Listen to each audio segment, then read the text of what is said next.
In this video, we are going to talk about the steps for doing a Frankenstein Photoshop where you combine many people into one person.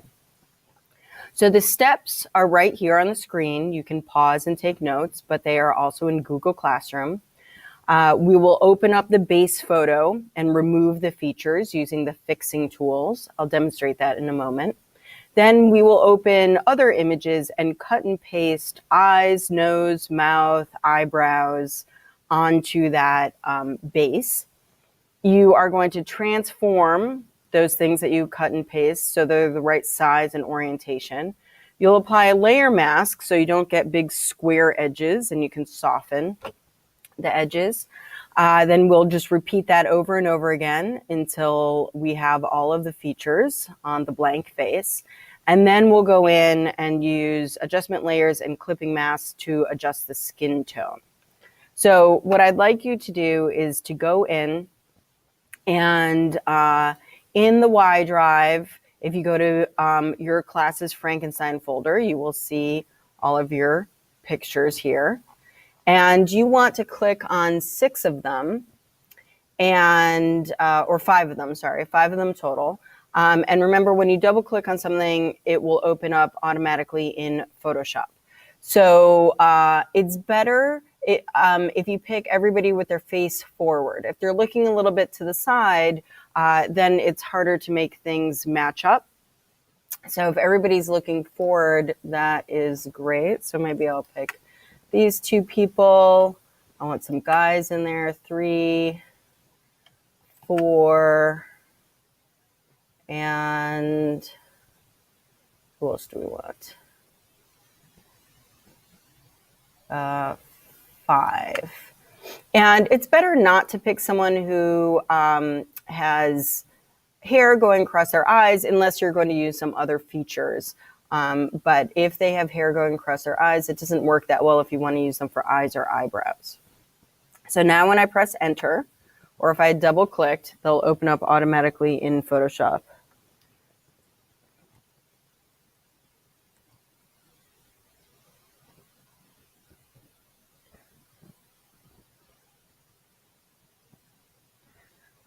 Okay, so now we have them in Photoshop and we have to decide who is going to be our base. So I want to pick someone, again, whose hair is not overlapping any of their features. And so maybe I will use this as my base. So I'm going to get in closer. And what I want to do now is use my fixing tools. So remember, your fixing tools are going to be your healing brush, your patch tool, and your cloning stamp. I find that it's best to start with the cloning stamp for a rough kind of clone over the eyes and the eyebrows, especially because they're dark, and the nostrils and the mouth. Let me show you the difference when I use that and then I use the patch tool, or if I just use the patch tool. So if I take some skin from nearby, and it doesn't look perfect, but I'm just kind of going over to at least lighten it up. I have to Alt-click to use my cloning stamp right here. So I Alt-click here, and I'm grabbing skin from nearby, so it's close in tone. And here I'll take some skin and I'll put over the eye, even though it's not a perfect match or anything. It's at least skin that's somewhat nearby. Oops, do that and pick skin that's a little bit closer. So Alt-click. Okay, so now that I've used my cloning stamp to at least make this all skin tone, now I can use my patch tool and circle that and pull it to skin that's nearby. And you can see how it does a much better job of kind of smoothing out the skin here. So we end up with like a blank canvas. All right. Now, this is what would happen if you did not use the cloning stamp first. If you just use the patch tool, because remember, the patch tool blends old and new pixels together. If I just brought that down here, see how it gets kind of dark and blotchy? So if you just use the patch tool, I mean, you can but it gets kind of dark and blotchy and it doesn't look quite right. It doesn't look like just skin. So, and if you use it on the eyebrow, you'll see like it gets kind of dark and blotchy. So that's why I think it's better to use the cloning stamp first, just to get the skin tone on there. Again, I'm alt clicking over and over again, because when you use the patch tool and it blends those pixels together, at least it's blending skin pixels with skin pixels, right? And I'm going to go ahead and make that a little bit bigger. Go ahead, get rid of my nostrils so I can do this a little bit faster for you guys. And the lips. Now notice I am not doing anything. I'm not touching or cloning or patch tooling the forehead, the cheeks, or the chin. I'm just doing the features. So now I can use my patch tool. Yes, I pull it down to the cheek, but that's just because that's where I want to get some pixels from. I'm not altering the cheek pixels in any way. I'm not altering the forehead pixels in any way.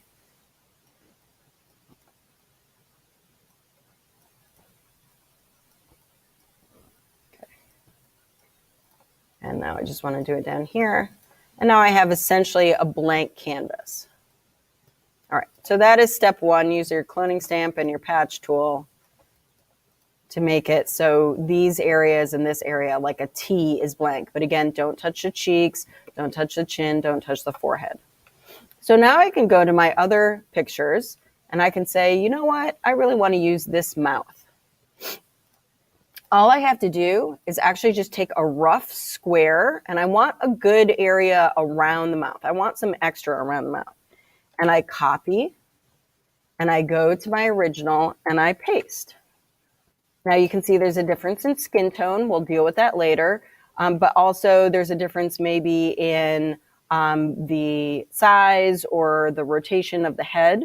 So we want to do Control T and straighten it a little bit, maybe make it a little smaller. She might have been standing closer to the camera. And put that in. Now I have all this extra around that I don't need. Actually, I think it should be a little higher. All this extra that I don't need. So what I want to do is hide what's here. How do I do that? With my layer mask. So I use my layer mask on the, and I'll call this lips, so we can keep track of what we're doing. And I use my brush tool to make it smaller with the bracket keys. And I like to do kind of a lower opacity. So I might, that was a mistake. Sorry about that. I got to click on the actual layer mask. So now when I paint with black, see how that fades off? Sometimes I even like to turn off the background so I can see like, oh yeah, okay, I'm getting the edges off. You don't want any of those square edges to show. If you mess up, the nice thing is all you have to do is paint with white and bring it back, right? So now we have some lips. Maybe I do need to make them a little bit bigger. All right, now let's go for a nose. So maybe we'll do this nose.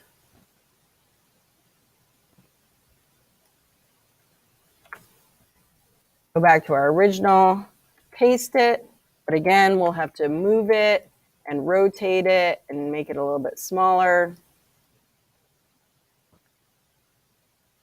And line it up. You can always move things afterwards. Press Enter when you're done with Control T. Now do a layer mask, paint with the black brush. I like to soften up this top edge too.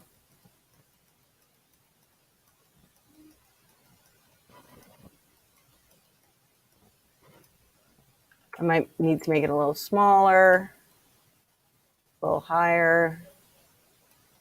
Put that in. I maybe should have started with the eyes. I think it's a little bit easier to see where the eyes go and then work down from that, but we can always make adjustments. Now we'll go here and choose maybe these eyes to use. I'm going to redo that selection because I'm too close to the top of her eyes. So I'll go like this and go back to my original. Control T. Her head is slightly actually tilted to the right, but I think we can make this work anyway. So you just kind of like line it up. So that would be like straight. Press enter when you're done. Add a layer mask. See, it's just a pattern over and over. Paint with your black brush so we get just the eyes. We don't need any of the nose from that. We just want the eyes.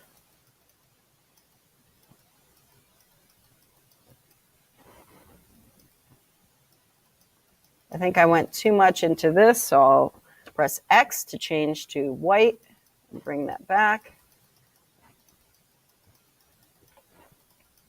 I like to show some of the structure of the eye underneath. Press X again to bring it to the black. So I get rid of any eyebrows. And then now we just go to our last picture and get these great eyebrows here. And we take the eyebrows, go to the original picture, cut and paste them. I like to kind of use the eyes a little bit as a guide so you can see where they would go and how big they should be. Press enter, add a layer mask. Paint what you don't need. Oh, I went a little bit over what I should have.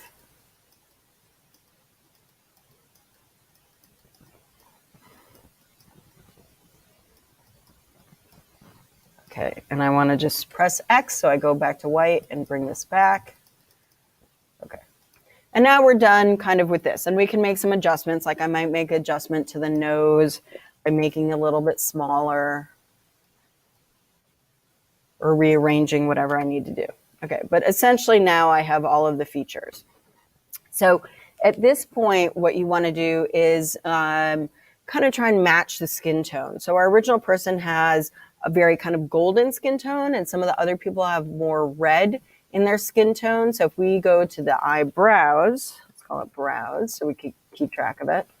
What I can do now is an adjustment layer with a clipping mask. So if it has a little bit more red and we want it to have a little bit more yellow, what we can do is an adjustment layer with color balance. And any changes we make will affect all the layers underneath it. So see, if I make this more magenta or more green, it affects all the layers underneath. So what we want to do is right click, create clipping mask. Now with this little arrow here, it only affects the layer right underneath. And so what we can do is maybe take a little bit of the red out and put in a little bit more yellow. And as you can see, it makes just a little bit of a difference. So that's off. That's the original. That's on. So it's a little bit more, let's take a little bit of the cyan out. But it matches the skin tone a little bit better. So again, I would probably go back in and adjust the features. I think the mouth is a little too large at this point and stuff. But basically that is the process. If you have any questions, please let me know.